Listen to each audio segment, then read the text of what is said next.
Doctors of Reddit, what is something that you wish everyone knew about their body?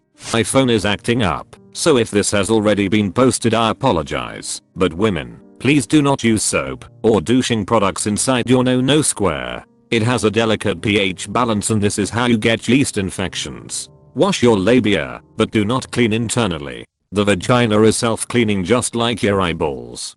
Do you wash your eyeballs? No. Do you wash your face? Yes. The vagina is self-cleaning, just like your eyeballs. Do you wash your eyeballs? No. This is a great way to explain it. Kidneys and liver cheerfully do all the toxin elimination you'll ever need.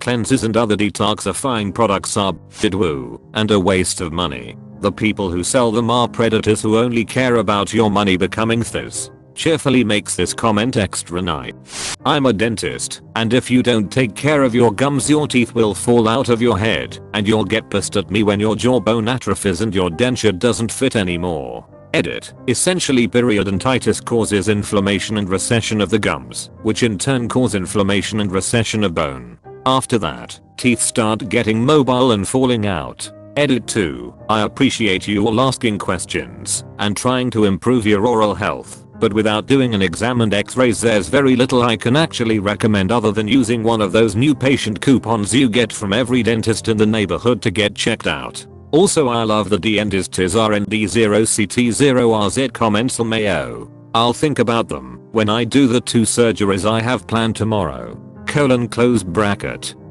How do you take care of your gums? Beyond brushing/flossing teeth every day that is. Mine are constantly swollen, and it seems like nothing I do can help. Swollen how? Are they bleeding, or do they just look kind of odd? Without doing a full exam there's not much for me to go on, but brushing and flossing regularly is the best first step you can take, so you're doing good in that department. You might just need to go to the dentist and get a cleaning, or even deep cleaning scaling/root planing, to get the plaque levels down enough that your home care will take care of the rest. It's so messed up that regular dental cleanings aren't covered by medical insurance. This seems like it's so vital. They are considered luxury bones, so you need a special kind of insurance for it. Many simpler diseases in the body can be compared to a car. When you don't get regular checkups and take regular care, it's not like you'll notice something bad happening right away. Just like how you won't notice a missed oil change a couple thousand miles later. But diseases like diabetes, high blood pressure, alcohol dependence, etc., they all sneak up on you. Just like how eventually that engine won't run as smooth. The second thing is that your body isn't like a TV remote where you pop out the old batteries and put in some new ones. You can't expect to come into a hospital and walk out feeling 100%.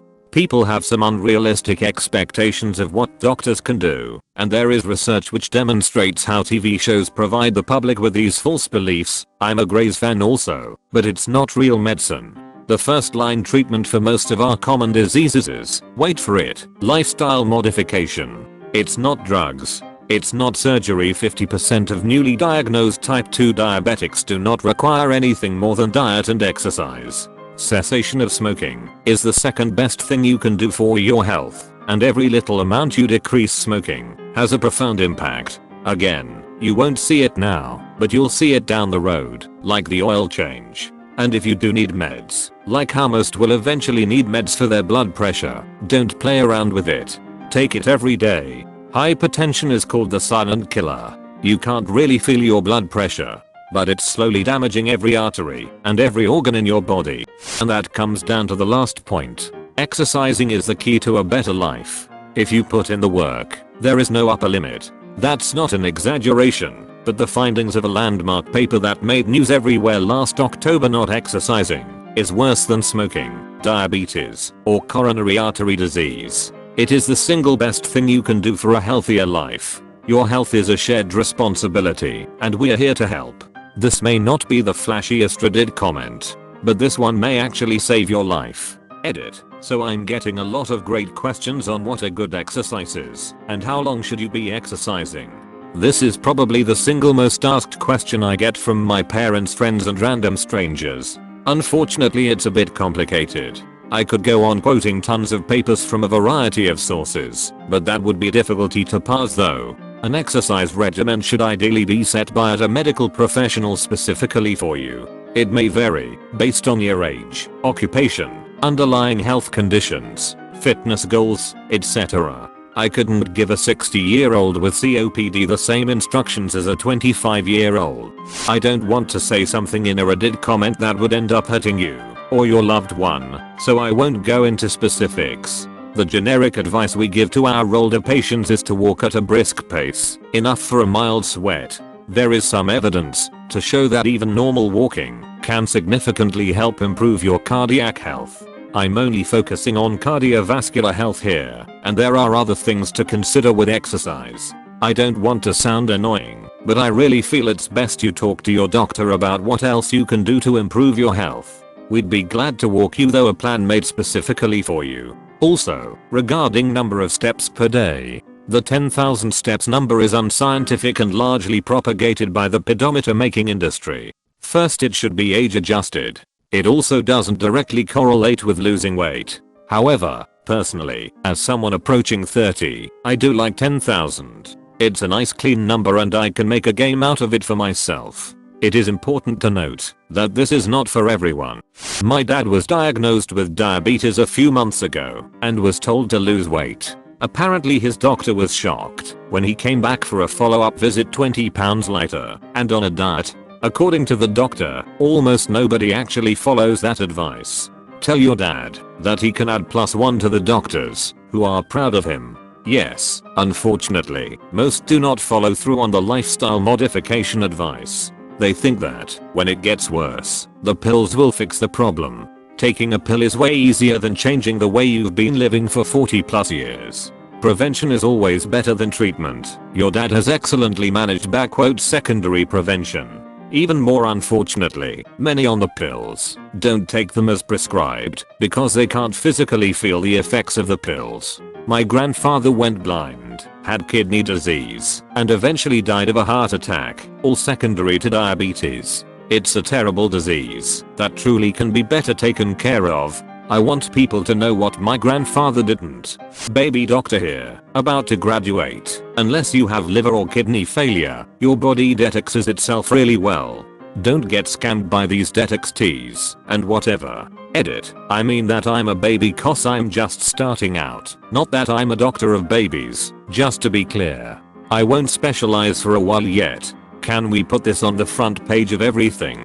I'm a vet, but I'm sure some doctors will have come across this too. Amputated limbs do not grow back. I've had far too many people asking how long it will take for their pet's amputated limb to grow back, so I'm assuming a few doctors out there will have had patients asking the same of their own missing limbs. Maybe those people you've met think all animals are like lizards. J/K. I think sometimes it's shock or fear of what might be ahead and how things might change that makes people say that. And then again, some are just stupid or ignorant. Also, thanks for what you do as a vet, taking care of vulnerable creatures. You need some kind of exercise. Doesn't matter how you feel right now, sitting for 12 to 16 hours a day will have negative consequences. I got a new job since last November that has me on my feet for around 6 hours a day minimum. After years of desk work, I'm down 2 holes on my belt since. I did the same thing. I wasn't fat, but I was getting tubby and weak from working at a computer. My face was fat, even. Pay cut, on my feet 10 hours, do a lot of laboring here and there, work with and around a lot of interesting, funny people, exercise after work now too. Never been happier or in better shape. Nothing gets to me at the moment. I feel like being physically busy all the time has done something to my entire self. Any suggestions for those of us with poop luck? Before exercise I felt fine 3 years after starting though, at the old age of 28, lol. I have a knee injury from running, even though I run like a 13-minute pace and always stretch. A back injury from weightlifting, doing my warm-up weight, and somehow another back injury from reaching towards my toes in freaking yoga. My whole body feels like garbage. I feel like an old man, and walk like one too, and I'm desperately tempted to become one of those people that insists I get my 10k steps and I don't need to exercise until they're overweight and middle-aged, and walking actually is exercise for them. Also a rotator cuff tear from rock climbing, but you know what, that one is fair play lol. How about swimming? My husband has a bad back, but swimming works for him. The water carries your body. From what I've gathered, swimming is actually one of the best forms of cardio for your body.